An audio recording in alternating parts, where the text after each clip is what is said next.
Muy buenos días. Eh, Sean todos y todas bienvenidos. Es un honor poder dar inicio al quinto Congreso Internacional y sexto Simposio Nacional sobre la prevención del suicidio y promoción de la salud mental en niñas, niños, adolescentes y grupos vulnerables. Saludamos con mucho gusto a los alumnos, docentes, promotores de la salud mental, participantes en general y a las instituciones responsables de organizar este evento. Extendemos también un afectuoso saludo a las instituciones invitadas, tanto nacionales como internacionales. El día de hoy tenemos el honor de recibir al doctor Rubén Baller, investigador del NIDA, con una amplia trayectoria en Argentina y Estados Unidos. Eh, Les voy a hablar un poco de él.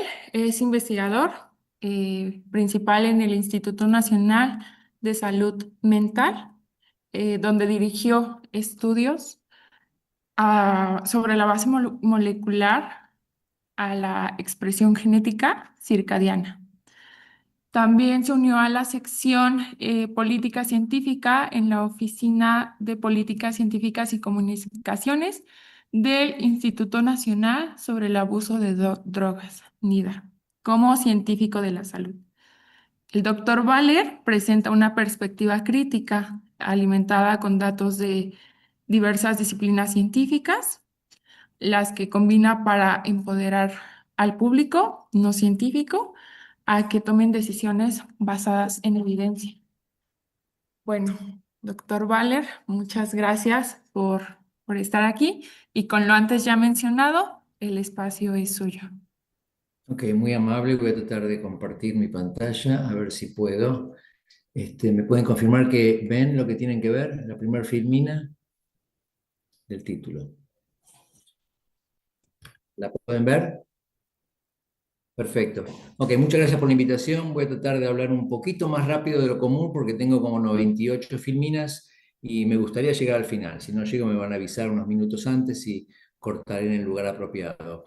Esta presentación que me pidieron hacer es sobre la salud mental y me gusta hablar de las bases neurobiológicas como para que tengamos un fundamento común para hablar de cómo entender el riesgo y la prevención, sobre todo la prevención universal, que trata de alguna manera crear como una pared entre todos esos riesgos, esas amenazas a las que estamos expuestos, sobre todo la gente joven y la gente vulnerable en general. Entonces, con esa premisa, lo que me gustaría hacer es un poco de alejarnos del tema focal y dar un poco de contexto, elevarnos a unos 64.000 pies de altura y ver temas más generales que hacen al tema de la salud mental, que tienen injerencia en el tema de la salud mental. Estos temas en general son los temas de las enfermedades no transmisibles, los ENTs, la controlabilidad, el capitalismo, evolución y el cerebro, el tema del cerebro como robusto y frágil. Obviamente son disciplinas muy disímiles, pero espero que se aclare el panorama y por qué traigo a colación estos temas tan generales cuando hablo de la neurociencia como fundamento para la prevención universal. Entonces, y la resiliencia, por supuesto. Definamos un poco entonces las enfermedades no transmisibles para empezar con este tema. Las enfermedades no transmisibles, espero que quede claro por qué pienso que es tan importante para crear el contexto de esta discusión. También son conocidas como enfermedades crónicas, son condiciones que no se contagian de persona a persona y que suelen ser de larga duración. Son el resultado de una combinación de factores genéticos, fisiológicos, ambientales y de comportamiento. Las ENT son la principal causa de muerte y discapacidad de todo el mundo. Esos son temas que es importante mantener presentes. Si hablamos de los años de vida ajustados por discapacidad, que sería el peso, la carga por enfermedad global en ambos sexos, estas son las figuras del 2021, no tenemos figuras actualizadas sobre estos números, vemos cuál es el impacto o la prevalencia de enfermedades no transmisibles con respecto o relativos a las enfermedades transmisibles y las lesiones. Obviamente las no transmisibles son las enfermedades que tienen mayor injerencia en la morbilidad de la población global. Si bajamos un peldaño en la especificidad de estas enfermedades, vemos este universo de diferentes especificidades y obviamente para el día de hoy nos enfocaremos en el tema de las drogas, el alcohol. Ahí vemos los años de vida ajustados por discapacidad por culpa de las drogas y el alcohol, que es el 0,54% y el 0,59% respectivamente. Y los trastornos psiquiátricos en general, ahí están en el mapita de enfermedades, están en el centro de este campo azul.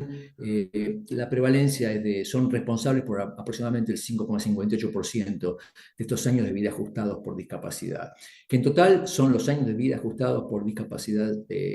Los NT son 1,73 billones de años de vida ajustados en el 2021. O sea que la carga por este tipo de morbilidad es realmente muy importante. ¿Por qué traigo a colación el tema de las enfermedades no transmisibles?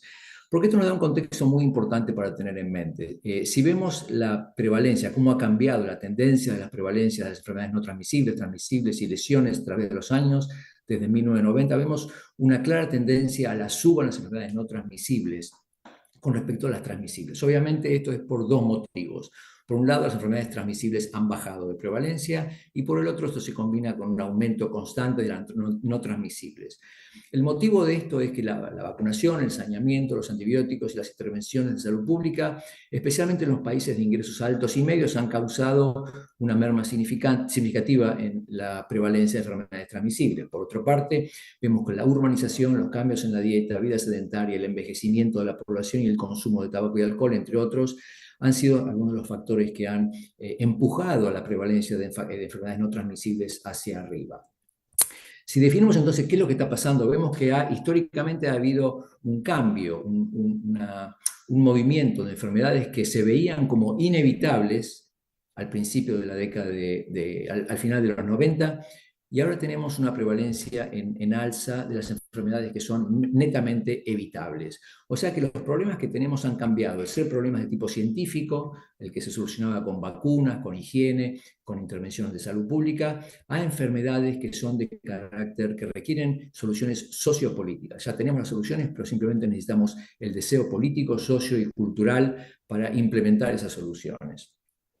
El contexto general es importante porque las enfermedades no transmisibles solían ser poco frecuentes a lo largo de la historia humana, pero están en aumento en todo el mundo. Todas ellas están relacionadas con el estilo de vida, por lo tanto, y hasta cierto grado son prevenibles. Y voy a subrayar aquí esta parte de la oración que dice que es relacionadas con el estilo de vida, no es 100% a causa del estilo de vida, pero están relacionadas con ello. Eso quiere decir que estas enfermedades son en realidad el producto de una interacción entre factores genéticos, del entorno y del desarrollo. Veamos bien que se llaman G por E por D, y las iniciales son las mismas en inglés y en español, afortunadamente. Si separamos estas siglas, la genética, el entorno y el desarrollo, y vemos cómo han cambiado a lo largo del tiempo, podemos claramente concluir que la genética y el desarrollo, los factores de desarrollo, son prácticamente, no han cambiado, prácticamente están congelados en el tiempo, no cambian en forma notable. Mientras que los cambios en el ambiente han cambiado, obviamente es un factor, es un parámetro que cambia constantemente, y en los tiempos modernos, en los últimos 20, 30, 40 años, ha seguido una trayectoria prácticamente exponencial.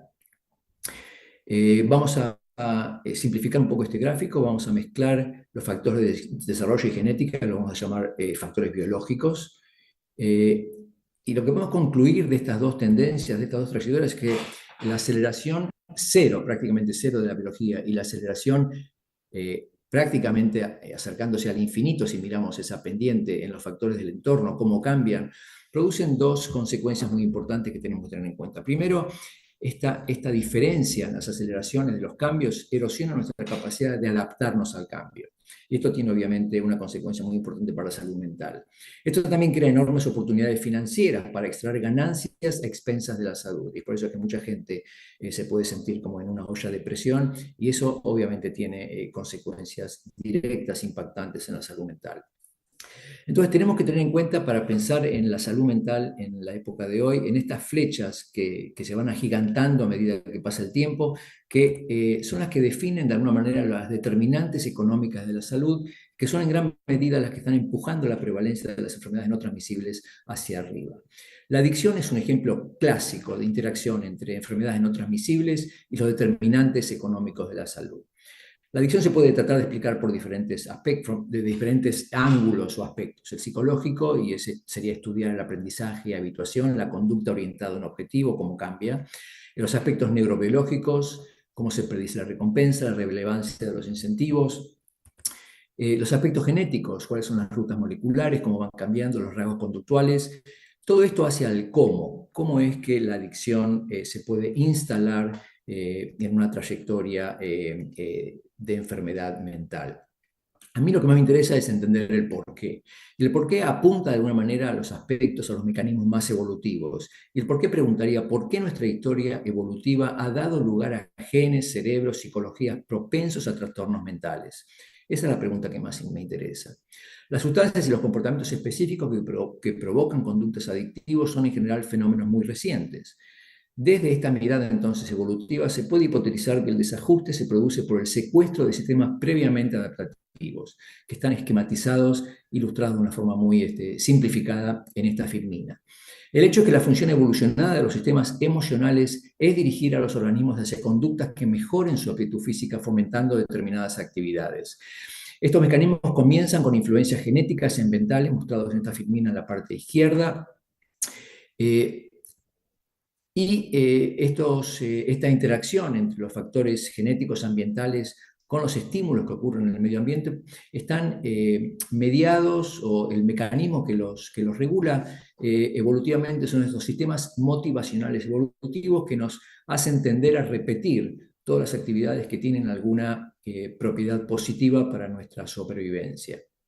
El problema es que han evolucionado últimamente recompensas químicas directas que bypassean todo este mecanismo natural que ha evolucionado a través de millones de años. Y también tenemos estímulos nuevos que recrean o que copian de alguna manera, utilizan las mismas avenidas de aceptación social, de ganar premios, la automedicación, el bienestar farmacológico como las drogas, la caza, recolección, el shopping y el videojuego. Son todos estímulos que naturalmente activaban estos sistemas motivacionales evolutivos, pero que ahora de alguna manera los secuestran.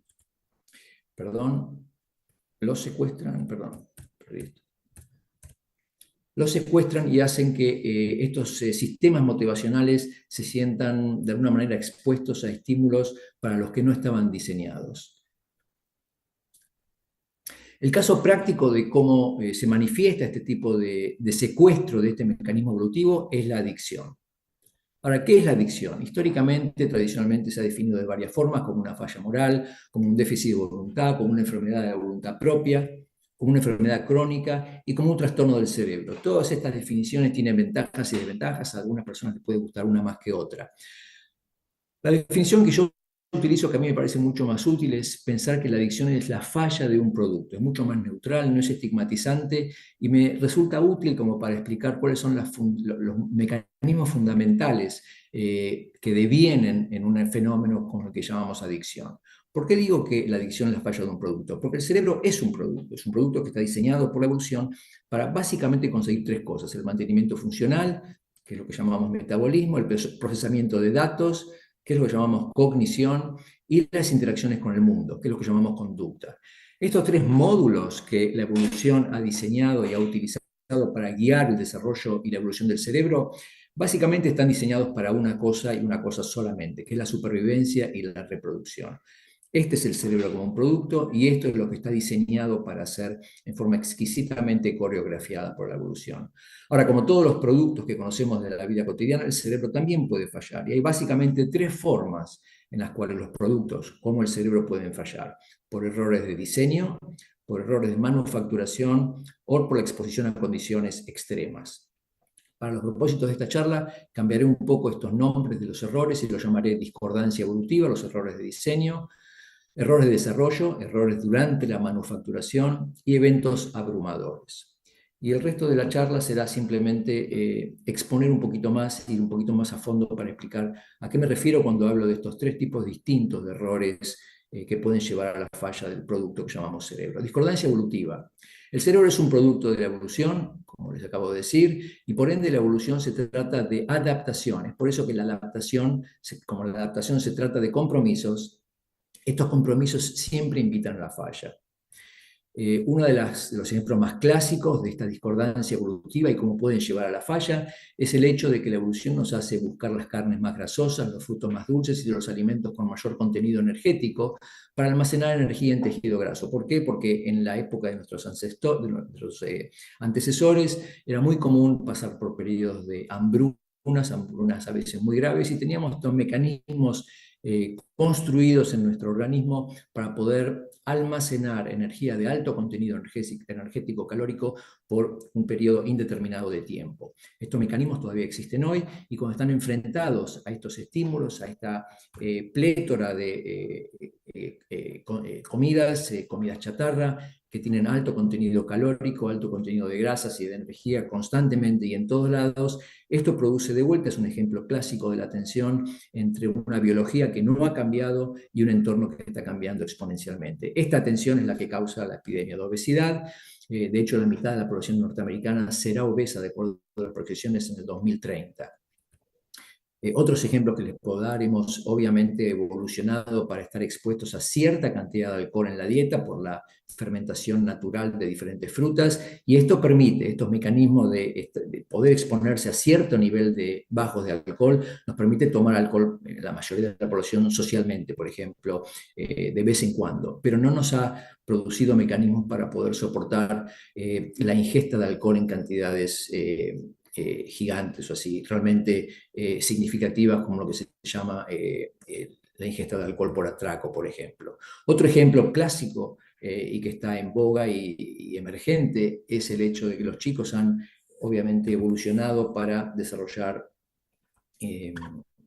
actividades sociales, en grupo, amistades, jugar en el exterior, y esto es lo que el cerebro como producto ha sido diseñado para estar expuesto. Hoy lo que vemos es muchos chicos pasando muchas horas, a veces gran parte del día, 3/4 del día, expuestos a pantallas, que no es lo que la evolución ha diseñado para el producto que llamamos cerebro en la niñez y la adolescencia.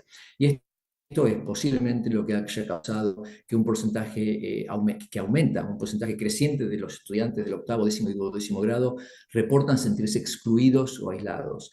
Una trayectoria que es preocupante y que se ha quebrado. Hay un momento bisagra con la introducción de los celulares inteligentes.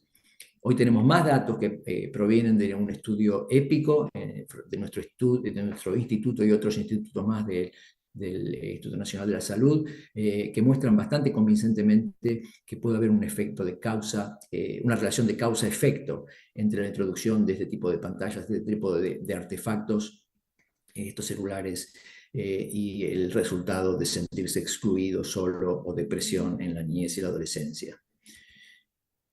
Pasando a los errores de desarrollo, sabemos hoy en día que el cerebro se desarrolla en forma activa, muy activa, entre la niñez y la juventud adulta, los 5 y 20 años, digamos. Es un proceso muy activo de desarrollo y cambio, que está guiado de alguna manera por todo lo que le pasa a ese individuo, todo lo que está expuesto. Esto es una forma de programación. Ese es el proceso que ocurre durante el desarrollo, es un proceso activo de programación en respuesta o como un proceso que traduce todo lo que le ocurre al individuo en líneas de código que están dentro de las redes neuronales que hacen ese cerebro. ¿Qué es programar un cerebro joven? Básicamente hay dos pilares fundacionales de este proceso de desarrollo: uno que se realiza o que se produce a corto rango, conexiones de corto rango. Esto involucra la materia gris, las neuronas que hacen al cerebro, y el segundo pilar del desarrollo tiene que ver con las conexiones a larga distancia, que involucran la materia blanca, que son las fibras que unen diferentes partes del cerebro.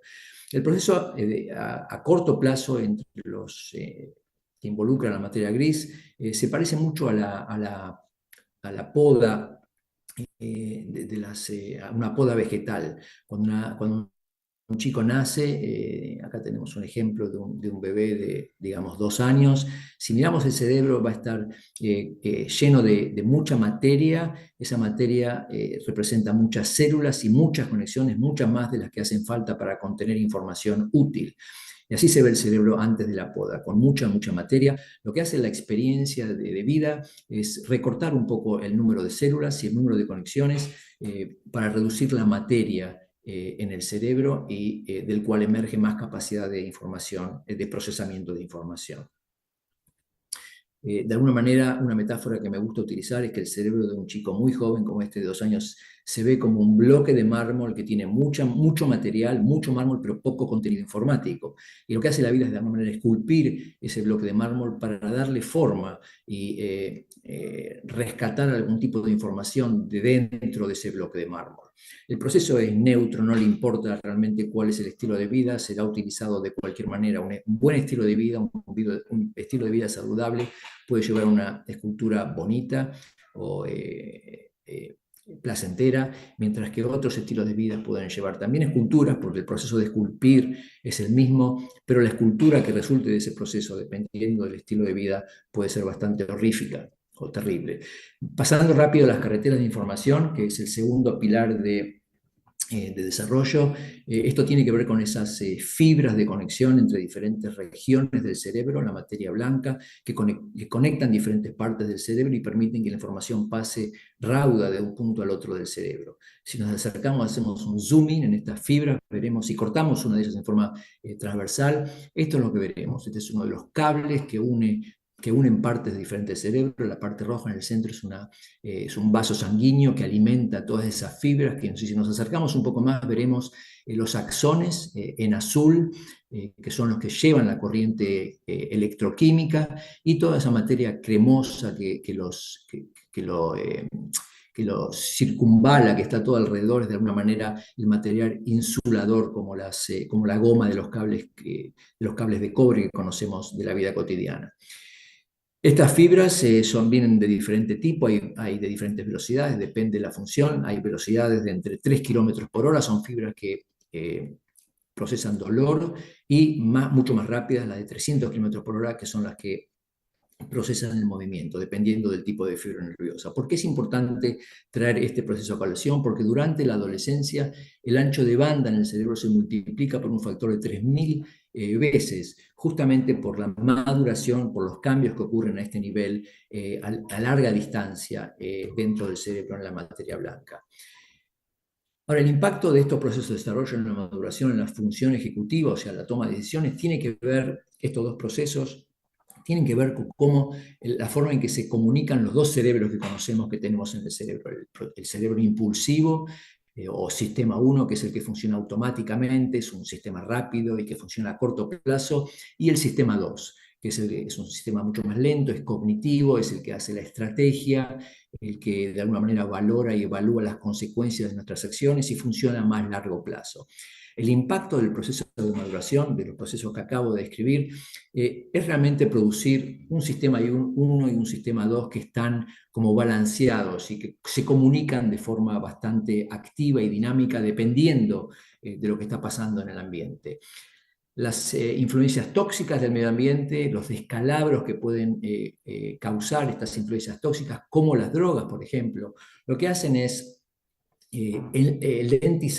ralentizar de alguna manera la comunicación, o perturbar la comunicación entre los dos cerebros. A veces las drogas son muy buenas en esto, es aumentar el peso en el cálculo cognitivo del sistema 1, del sistema impulsivo, del sistema automático, y también de debilitar la capacidad del sistema 2 de justamente evaluar las consecuencias de nuestras acciones o de estrategizar a futuro. Estas 3 formas de descalabro son muy típicas del impacto del uso crónico de drogas en la función cerebral.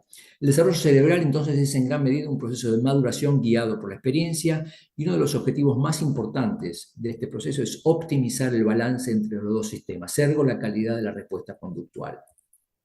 ¿Cómo se va puliendo esta respuesta conductual? Tenemos estas redes neuronales que son las que se programan por la experiencia de vida. Si nos enfocamos en este input y output, que es lo que nos está ocurriendo constantemente, el output es la respuesta que hacemos a ese input, a ese estímulo. Hay constantemente un ping-pong entre lo que nos llega y lo que hacemos, nos llega y no hacemos.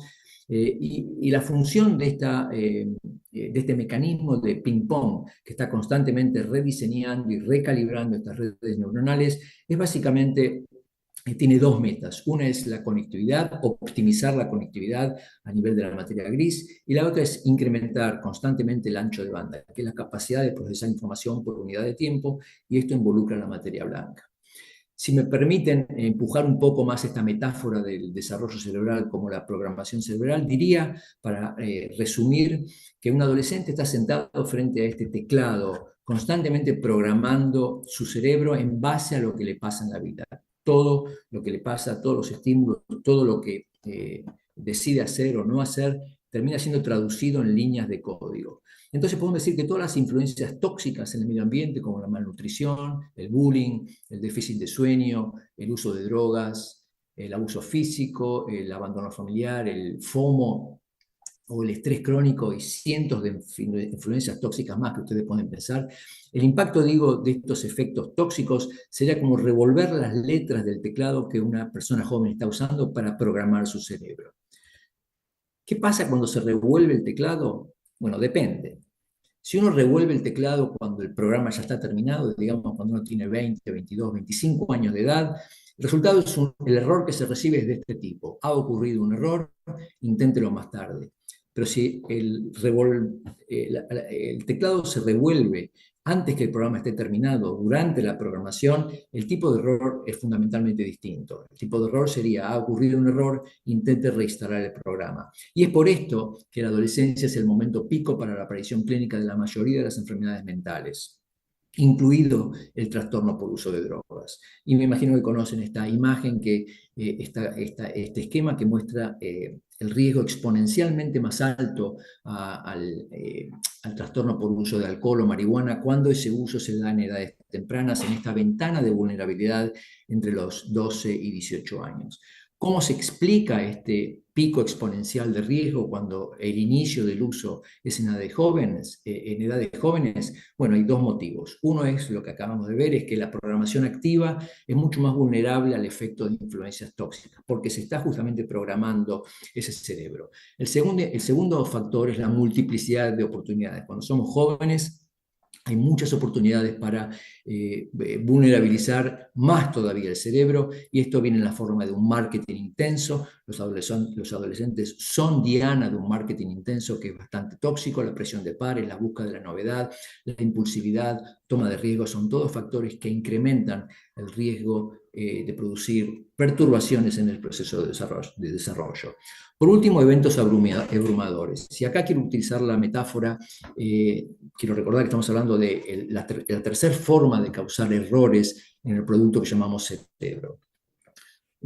¿Cómo abrumamos un sistema básico de control? El cerebro en realidad es una colección, se lo puede pensar como una colección de termostatos que están diseñados por evolución para funcionar dentro de cotas máximas y mínimas.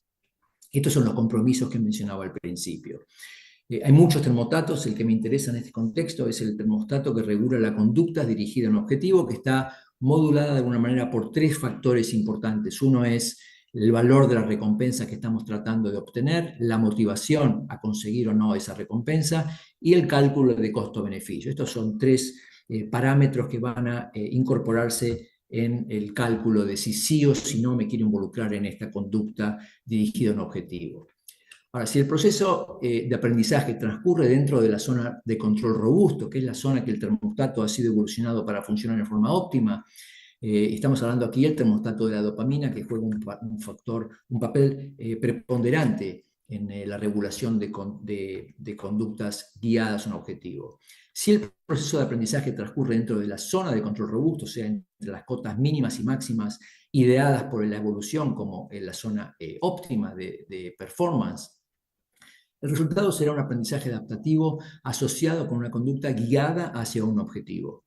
Ahora, si en cambio, si el proceso se desvía hacia la zona de fragilidad, el aprendizaje se puede tornar inadaptado y promover conductas compulsivas, obsesivas o adictivas, cuando empujamos al termostato a zonas más frágiles, que no estaban diseñadas por la evolución.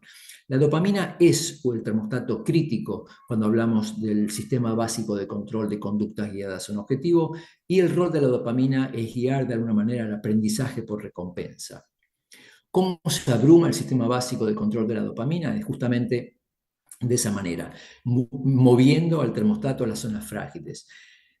La zona frágil de la derecha, que es la zona hiperdopaminérgica, cuando pasamos en exceso en la cota máxima de este termostato. Uno de los mejores ejemplos son los efectos agudos del uso de la droga, que mueven a la dopamina, a los niveles de dopamina, mucho más allá de la cota máxima diseñada por la evolución. Eventualmente, cuando el uso de drogas se vuelve crónico, repetido, el termostato se mueve a la zona hipodopaminérgica, que es cuando los niveles de dopamina pasan por debajo de la cota mínima diseñada por la evolución, y esto se ve normalmente en la fase crónica de la adicción, que está relacionada, asociada con los síndromes de anedonia o de falta de motivación, justamente por los niveles críticamente bajos de la dopamina, donde los empuja. Las recompensas naturales elevando dopamina. Esto es lo que la evolución ha intentado hacer con este sistema básico de control basado en la dopamina. El sexo es uno de los ejemplos más clásicos. Si metemos un electrodo en un ratoncito en la zona de recompensa, que se llama el estriado fino, el estriado ventral del cerebro, cuando introducimos una hembrita en una jaula con un ratón que no ha visto una hembra por mucho tiempo, podemos detectar un aumento de la dopamina que se duplica en forma promedio, digamos, de 100 a 200. El problema es que las drogas lo hacen exageradamente mucho mejor. Si en la misma escala podemos ver este mismo ratoncito que le inyectamos anfetamina y vemos que la dopamina en esas zonas del cerebro que miden la recompensa ahora se eleva de 100 a 1000. O sea, es 5 veces más potente en esta escala la anfetamina que una recompensa natural como el sexo. Y todas las drogas pueden producir efectos similares, tanto en magnitud como en la trayectoria o la forma de esas curvas son suprafisiológicas, son formas de curvas de la dopamina en este sistema básico de control que la evolución no ha podido prever, nunca tuvo motivos para prever. El THC, que es el ingrediente activo de la marihuana, tiene un efecto similar en términos de las curvas de dopamina que se obtienen una vez que se administra. Entonces, ¿cómo se abruma este sistema base de control? Están los efectos agudos de la droga que llevan al termostato a la zona hiperdopaminérgica. El uso crónico lleva al termostato, lo empuja a la zona hipodopaminérgica, y por la anedonia, por el síndrome de abstinencia que se causa cuando nos movemos a esta zona del termostato, se crea este círculo vicioso donde la droga se usa ya no para producir esa euforia inicial, sino para tratar de conseguir sentirse normal. Y eso es lo que crea básicamente un círculo vicioso, una espiral que sigue empeorando los síntomas del trastorno por uso de sustancias. Pero esto se consigue no solo por drogas, hay muchos efectos, muchas influencias tóxicas que pueden descarrilar o descalabrar este sistema básico de control basado en la dopamina, que de alguna manera guía o controla nuestras conductas guiadas a un objetivo, tanto la comida chatarra, las comidas ultraprocesadas, como las compañías tech, las plataformas sociales y las drogas legales, por supuesto, tabaco y alcohol, han encontrado formas de descalabrar nuestros termostato de dopamina y así monetizarlo. Y esta es la conexión a la segunda filmina que les mostraba, y por qué también discutir el impacto de las determinantes comerciales de la salud y del capitalismo totalmente descalibrado también es un factor importante de discusión y de debate cuando hablamos de los riesgos y la prevención de enfermedades mentales. Hay muchas compañías, muchas corporaciones, muchos modelos de negocios que han encontrado formas muy efectivas de monetizar el termostato de la dopamina. Y esto explica también ese aumento en la prevalencia de enfermedades no transmisibles. Esta merma, estos cambios de la dopamina de la zona frágil hiper e hipodopaminérgica se pueden ver en estudios de imagenología. Aquí tenemos ejemplos de individuos que sufren trastornos por uso de cocaína, alcohol y heroína, y se puede ver la baja de los receptores de dopamina, tiene un efecto estructural en el cerebro. Se puede ver los receptores de dopamina que han bajado, que han mermado en respuesta a estos movimientos del termostato de la dopamina a las zonas hiper y hipodopaminérgicas. Esto tiene un efecto en el metabolismo, tiene consecuencias en el metabolismo del cerebro. Por ejemplo, podemos medir una disminución en el metabolismo de la glucosa en la corteza orbitofrontal. Esto se ve también en la obesidad mórbide y esto tiene un impacto en la capacidad de predecir errores, por ejemplo. O sea, esto es simplemente para darles una idea de que si bien la adicción, esta enfermedad mental que llamamos adicción, comienza en las zonas de recompensa, la adicción se puede definir como una onda expansiva, como una onda constante expansiva que empieza a comprometer otras áreas del cerebro como las que son responsables de la memoria, la emoción, la motivación y eventualmente en una carrera larga, en una trayectoria de uso crónico de sustancias, puede también involucrar y comprometer la capacidad de control inhibitorio, el control de la actividad o conducta prepotente, y de no permitirnos estrategizar o controlar o evaluar las consecuencias de nuestras acciones. Entonces, ¿cómo es que las drogas abruman el control de los deseos? Para resumir un poco lo que les acabo de decir, en un cerebro normal tenemos una unidad motora que es la que empieza a decidir si hacer o no algo, si queremos o no comer una galletita, por ejemplo, o una segunda galletita, y está este drive, este movimiento, este gatillo será influenciado por la recompensa que sabemos que viene de ese tipo de estímulo y por la memoria de nuestras interacciones con ese estímulo en el pasado. También será muy influenciada de forma muy importante por las zonas de control en el cerebro que nos permiten entender el contexto de esta conducta dirigida a un objetivo. Estamos a dieta, nos están mirando, cuánto pesamos hoy a la mañana, etc. Todas estas influencias nos van a permitir decidir, calcular si queremos seguir o no con una conducta específica. Esto es en el cerebro normal. El cerebro adicto, lo que ocurre es que el valor que se calcula de la recompensa, la memoria de esa recompensa en el pasado, han obtenido valores que son suprafisiológicos, no son normales, están aumentados en forma suprafisiológica y al mismo tiempo la capacidad de ese cerebro de controlar esa conducta ha sido disminuida por el factor, por los efectos de la onda expansiva de disfunción en el cerebro del uso de droga. Y el efecto es que esa unidad motora tiene ahora un gatillo mucho más potente y va a tender a seguir con esa conducta adictiva en forma mucho más prominente que si no hubiera estado usando la droga en forma crónica. Las conclusiones son que obviamente estamos hablando de tres factores que interaccionan, no funcionan solos o por sí mismos. Estamos hablando de la genética, del desarrollo de ese cerebro y del entorno. Estos parámetros, estos factores interaccionan en forma dinámica y constante a través de la vida, pero no se los puede tomar en forma compartamentalizada. Hay que también pensarlo en términos y desde una perspectiva evolutiva, cómo han cambiado, no solamente en términos de cómo han cambiado estos factores en sí, sino de cómo cambian en relación a los cambios exponencialmente en aumento del medio ambiente que de alguna manera lo sostiene. Entonces el cerebro puede fallar por errores de diseño, de manufacturación y condiciones extremas, lo que hemos llamado discordancia evolutiva, errores de desarrollo y eventos abrumadores. ¿Cómo podemos utilizar esta información para pensar en formas en las que el cerebro puede prosperar, utilizando esta información para diagramar o diseñar estrategias de prevención más efectivas basadas en este tipo de conocimiento neurocientífico? En términos de discordancia evolutiva, lo que les puedo decir es que estoy muy interesado en pensar y trato de siempre en programas creativos, imaginativos, de cómo pensar más inteligente en cómo diseñamos nuestro entorno. El ejemplo clásico es el tipo de comida que damos a nuestros chicos en las escuelas, justamente basado en comida chatarra, que no está diseñado para que un organismo crezca y se desarrolle en forma sana. La discordancia evolutiva nos da muchísimos ejemplos de situaciones para las cuales no estamos diseñados. Esta es la que más me duele ver, chicos que pasan más y más horas de sus días enfrentados a pantallas. Es un experimento épico del cual todavía no está claro cómo vamos a salir, pero las indicaciones son bastante preocupantes. Y obviamente la receta en este campo es seguir las guías de la medicina que se llama medicina de estilo de vida.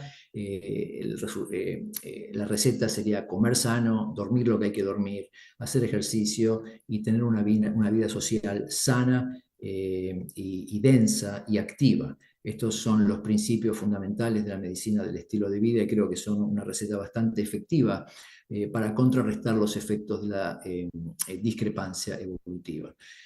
En términos de desarrollo, debemos proteger con más seriedad, de compromiso y ciencia a los jóvenes, niños y adolescentes. Obviamente tenemos que dejar de exponerlos a la falta de sueño, a las sustancias como el alcohol o otras sustancias tóxicas.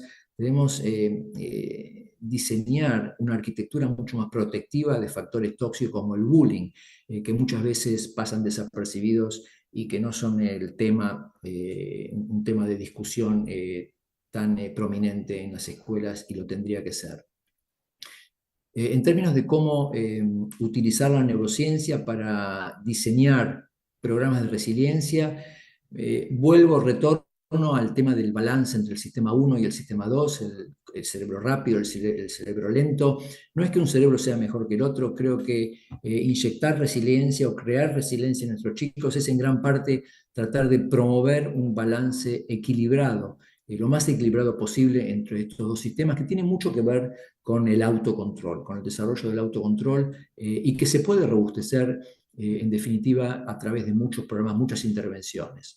Algunas de las intervenciones que están demostradas, que tienen sustento evidencial en la literatura, son la higiene de sueño, practicar la postergación de la gratificación, el bilingüismo, la actividad física grupal, la dieta sana y balanceada, la promoción de interacción social, otorgar control sobre la vida apropiada para la edad, prácticas contemplativas, reconocer y aceptar estilos cerebrales diferentes y ambientes confiables donde las promesas se cumplen. Todos estos puntos o intervenciones tienen evidencia más o menos robusta de que pueden promover un equilibrio sano, balanceado entre el sistema 1 y el sistema 2, que es justamente el que está creando, el que estamos diseñando, el que estamos construyendo durante esta ventana de vulnerabilidad que llamamos preadolescencia y adolescencia.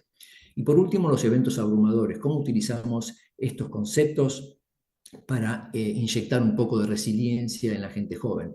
Debemos entender que somos robustos y frágiles y debemos educarnos, aprovechar nuestras fortalezas y debilidades y respetar nuestras limitaciones. Y para eso creo que es sumamente crítico pensar en una educación neurocientífica para el siglo XXI que le enseñe a la gente joven qué es el cerebro, cómo funciona este producto, cómo ha evolucionado, cuáles son las puertitas traseras que las corporaciones utilizan para justamente secuestrar y monetizar nuestros termostatos de dopamina. Hay un congreso la semana que viene sobre adicciones y resiliencia en la juventud, y este va a ser justamente el tema del que voy a hablar, un programa que estamos trabajando hace 5 años en la Argentina, educación neurocientífica para empoderar a la gente joven e inyectar un poco de resiliencia en el proceso de desarrollo. Les agradezco por su atención, quedan justamente 20 minutos y estaré encantado de responder preguntas si es que las hay. Cualquier comentario, muchas gracias.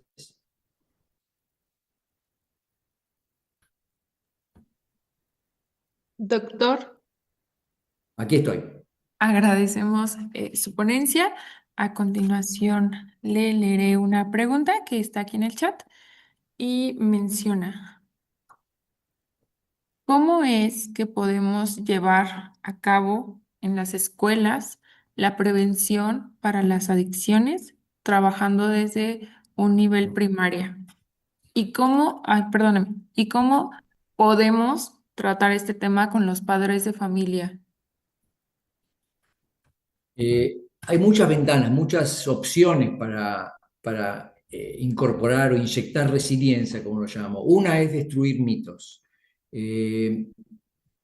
Una es enseñar sobre las drogas. Pero lo que más me interesa a mí son las intervenciones o programas que de alguna manera intentan la resiliencia desde una perspectiva de prevención universal. O sea, que hacen que ese cerebro sea más robusto a cualquier tipo de amenaza, no solamente a las drogas. Porque hoy la heroína, hoy puede ser el fentanilo o la xilacina, todos los días aparecen amenazas nuevas, el bullying, la inteligencia artificial. No podemos producir programas específicos que prevengan y que defiendan y que protejan a nuestros chicos de todas esas amenazas si nuestros programas están definidos y diseñados para esas amenazas específicas. Tenemos que pensar en forma mucho más abierta, mucho más general, y hacer que esos cerebros estén empoderados para defenderse como solitos de cualquier tipo de amenaza que aparezca en su medio ambiente. Por eso realmente creo, soy un creedor, soy un creyente poderoso, potente en la prevención universal. Y es por eso que he enfocado mis esfuerzos en este currículum de neurociencia, prevención basada en la neurociencia, que les enseña a los chicos cosas muy básicas y que típicamente no se enseñan ni a los chicos, ni a las maestras, ni a los padres, de qué es el cerebro, por qué es débil, por qué es fuerte, qué lo hace débil, cómo lo empoderamos y cómo nos protegemos solos, porque en la vida estamos solos cuando nos exponemos a amigos o a alguien que nos ofrece una influencia tóxica. No tenemos el cuadernito con todas las guías de enseñanzas con respecto a esa influencia tóxica. Es por eso que realmente creo que este currículum que hemos desarrollado es uno de los programas, una intervención que creo que es aconsejable y que ha producido efectos y cambios en la percepción de riesgo, en la percepción de lo que es el cerebro y cuán importante es. Creo que ese es un aspecto que no se ha explorado mucho y es el que más me interesa explorar en el futuro. Muchas gracias, doctor. Y tenemos otra pregunta de Jimena. Menciona, ¿cómo influyen los factores sociales, económicos y culturales en la resiliencia individual y comunitaria? ¿Y cómo se puede fomentar la colaboración entre diferentes sectores, ya sea salud, educación, trabajo, para promover la misma resiliencia? Y con ello, la prevención de problemas de salud mental a nivel comunitario. Bueno, obviamente el problema es un problema complejo que afecta y atañe a todos los estamentos de la sociedad. Y el problema es tan grave, de hecho, que me parece a mí como que la sociedad se dio por vencida y que caminamos como sonámbulos en un campo lleno de minas, de minas comerciales que nos están atacando constantemente, desde la comida chatarra, las propagandas, las pantallas, las tecnologías, y como que realmente estamos como dormidos, tanto los jóvenes como los adultos, y por conveniencia decidimos como ya no luchar más. Y esa lucha realmente creo que va a requerir que nos mancomunemos y que todos los estamentos de la sociedad trabajen juntos, pero primero hay que reconocer cuál es el riesgo, cuál es el enemigo. Y parte del enemigo es esta cultura corporativa que ha encontrado una forma de monetizar en forma muy poderosa y que da mucho provecho económico, una forma de monetizar, como les decía, nuestros termostatos de dopamina. Y hasta que no reconozcamos cuál es el problema de fondo, y creo que este es uno de los problemas más importantes que tenemos que reconocer, va a ser muy difícil diagramar esquemas de protección si no sabemos quién es el enemigo. Por eso es que puse en una de las primeras filminas el tema del capitalismo, porque tenemos que, de alguna manera, definir a quién tenemos enfrente. Es un problema muy grave y como bien dice la pregunta, creo que no se va a solucionar si no trabajamos todos los diferentes segmentos de la sociedad, tanto las escuelas, las familias, los chicos, los padres, los maestros, las corporaciones que están interesadas en el bien social y en la salud, los hospitales, el sistema de salud, el sistema educativo, pero creo que pasa por ahí, por definir cuál es el enemigo. Muchas gracias, doctor. Y como última pregunta tenemos a Kate, que dice, ¿las adicciones son más propensas a que una persona tenga tendencias a pensamientos suicidas? Bueno, obviamente uno de los problemas más graves cuando tratamos de tratar la adicción es el tema de la comorbilidad. Es una regla, básicamente, que las personas que sufren de un trastorno de sustancias tienen un 60-70%, tienen justamente una enfermedad psiquiátrica, un trastorno psiquiátrico comórbido, y viceversa. Las personas que se presentan con un trastorno psiquiátrico, un gran porcentaje de ellas también tienen un trastorno de uso de sustancias, muchas veces por automedicación. En ese universo de trastornos psiquiátricos, la ideación suicida se corta un segmento bastante importante. Y es por eso que hay una intersección muy importante entre los trastornos de uso de sustancias y la ideación suicida, tanto porque venga de un lado hacia el otro. Por ejemplo, hay casos específicos de apareos específicos como la psicosis. En algunos casos que hay un riesgo genético, la psicosis puede ser exacerbada por el uso de marihuana, por ejemplo, sobre todo las marihuanas con alto contenido o alta potencia de THC. Eso puede producir un pico de psicosis que puede llevar a una ideación suicida. Así que las relaciones son muchas, son múltiples y pueden tomar diferentes colores, pero hay una asociación epidemiológica clara entre el trastorno de uso de sustancias y la ideación suicida y hasta los intentos de suicidio, por supuesto. Muchísimas gracias, doctor. Queremos agradecerle por su valiosa participación en este congreso. Sin duda, esta conferencia nos brinda información muy enriquecedora y pues nos deja importantes reflexiones de lo que tenemos que hacer para la promoción y la prevención de la salud mental. A continuación, le vamos a hacer entrega de la constancia. Voy a compartir. Mm.